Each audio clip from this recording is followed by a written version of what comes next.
Simply put, why wouldn't a restoration contractor want to be involved in Crawlspace Encapsulation training?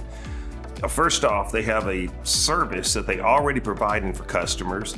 They're already in the homes. They already have a situation where they have a market.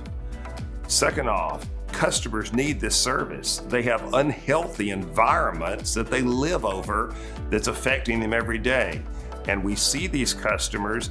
They also have, as far as a water restoration remediation contractor, they're already in there with water and humidity problems that they can solve. They can also know how to help prevent further problems in the future by providing this service to them. I would definitely want to move into this business as a new person, and I would recommend this service to people new in this industry or older in this industry, because it's a service they can move into.